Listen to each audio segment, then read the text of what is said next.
ಇರಲಿಲ್ಲ ನಾವಿಲ್ಲಿ ಬರಬೇಕು ಅಂತ. ಪಂಡ್ರಾಪುರಕ್ಕೆ ಬಂದಿದ್ದೀವಿ. ವಿಠ್ಠಲನ ದಯೆಯಿಂದ ದರ್ಶನ ಮಾಡಿದ್ವಿ.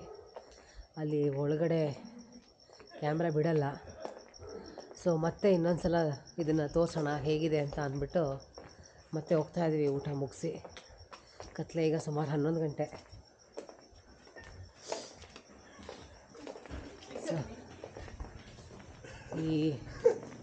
ಇದು ಓಣಿ ದೇವಸ್ಥಾನಕ್ಕೆ.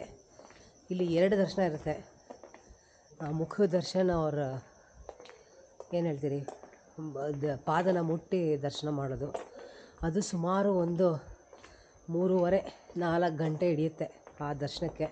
ಮುಖ ದರ್ಶನ ಅಂದರೆ ನಾವು ಹತ್ತಿರ ಇಲ್ಲ, ದೂರದಿಂದಲೇ ನಮಗೆ ದರ್ಶನ ಸಿಗುತ್ತೆ. ಆದ್ದರಿಂದ ನಾವು ಹೋಗಿದ್ದು ಲೇಟ್ ಆಗಿದ್ದರಿಂದ ಐಡಿಯಾ ಇರಲಿಲ್ಲ. ಸಡನ್ನಾಗಿ ಪ್ಲ್ಯಾನ್ ಮಾಡಿದ್ರಿಂದ ಬರೀ ಮುಖ ದರ್ಶನ ಒಂದಾಯಿತು. ಸೊ ಅಂಗಡಿಯೆಲ್ಲ ಇನ್ನೂ ಓಪನ್ ಆಗಿದೆ. 11 ಗಂಟೆ. ದೇವ್ರ ದರ್ಶನ ಇಲ್ಲಿ ಕ್ಲೋಸ್ ಆಗೋದೆ 11-11:15ಗೆ. ಇನ್ನೂ ಜನ ನೋಡಿ ಹೆಂಗೆ ಓಡಾಡ್ತಿದ್ದಾರೆ ಅಂತ. ತುಂಬ ಚೆನ್ನಾಗಿದೆ ದೇವಸ್ಥಾನ.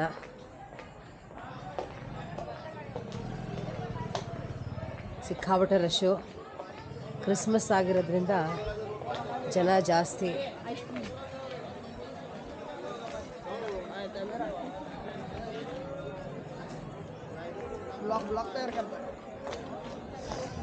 ಸೊ ವಿಠ್ಠಲ ದೇವ್ರ ಮಾತ್ರ ತುಂಬಾ ಚೆನ್ನಾಗಿದೆ, ತುಂಬ ಮುದ್ದಾಗಿದೆ. ವಿಠ್ಠಲ ರುಕ್ಮಿಣಿ.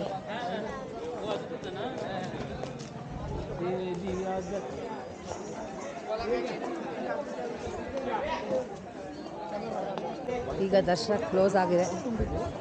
ಜನ ಎಲ್ಲ ವಾಪಸ್ ಬರ್ತಿದ್ದಾರೆ.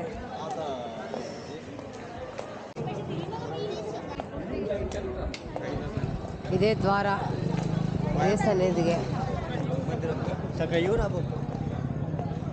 ಇಲ್ಲಿ ನೋಡಿ ಮುಖದರ್ಶನ ಅಂದರೆ ಈ ರೂಟ್ ಹೋಗಬೇಕು. ನಾವು ಮುಟ್ಟಿ ನಮಸ್ಕಾರ ಮಾಡ್ತೀವಿ. ಇನ್ನೂ ದೇವ್ರ ದರ್ಶನ ಇದೆ. ಇಲ್ಲೆಲ್ಲ ಹೂವೆಲ್ಲ ತೊಗೋತಾ ಇದ್ದಾರೆ. ಇಲ್ಲೇ ಇದೆ ನೋಡಿ ಮುಖ ದರ್ಶನ ಅಂತ. ಸೊ ಇದು ಎಂಟ್ರೆನ್ಸು. ಇಲ್ಲಿಂದ ಹೋಗ್ತೀವಿ.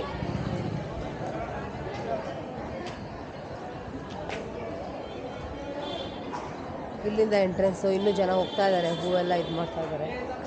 ನಾವು ದೇವ್ರನ್ನ ಮುಟ್ಟಿ ನೋಡಬೇಕಂದ್ರೆ ಅದು ನದಿ ಹತ್ರ ಹೋಗಬೇಕು. ನದಿಯಿಂದ ಸಿಕ್ಕಾಬಿಟ್ರೆ ಇಲ್ಲಿ ಕಾಣಿಸ್ತಿದೆಯಲ್ಲ, ಹಿಂಗೆ ಸುತ್ತ ಹೋಗ್ಬೇಕು. ಬನ್ನಿ ಈ ಕಡೆ ತೋರಿಸ್ತೀನಿ. ಕ್ಯಾಮ್ರಾ ಎಲ್ಲ ಅಲೋ ಇಲ್ಲ ಇಲ್ಲಿ.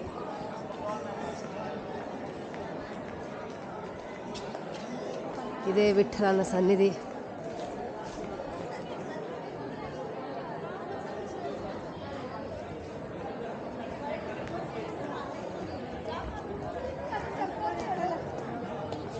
पूजा कुठे आहे?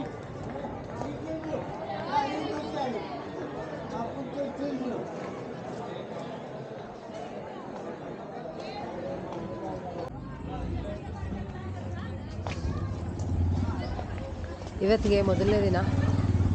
ಸುಮಾರು ನಾವು ಅಂದ್ಕೊಂಡಿದ್ದು ಶನಿ ಸಿಂಗ್ನಾಪುರ ಹೋಗಬೇಕು ಅಂತ.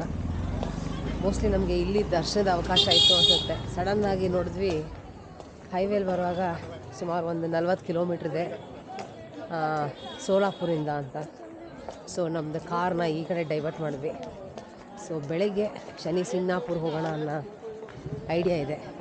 ಸೊ ಆದ್ದರಿಂದ ಪಂಡ್ರಾಪುರದಲ್ಲೇ ನಾವು ತಂಗಿದ್ವಿ. ತುಂಬ ಚೆನ್ನಾಗಿದೆ. ಆದರೆ ಹ್ಯೂಮಿಡಿಟಿ, ಸೆಖೆ ಸಿಕ್ಕಾಬಿಟ್ಟು 32 ಡಿಗ್ರಿ ಇದೆ. ಸೊ ಇವತ್ತಿಗೆ ನಮ್ಮ ಡೆಸ್ಟಿನೇಷನ್ ಯಾವುದೇ ನಾವು ಇದೀಗ ಇಷ್ಟು ಬೇಗ ರೀಚ್ ಆಗ್ತೀವಿ ಅಂತ ಅಂದ್ಕೊಂಡಿರಲಿಲ್ಲ. ಸೊ ಬೇಗ ರೀಚ್ ಆಗಿ ವಿಠ್ಠಲನ ದರ್ಶನ ಆಯಿತು. ಇದು ಇವತ್ತಿನ ಕಥೆ.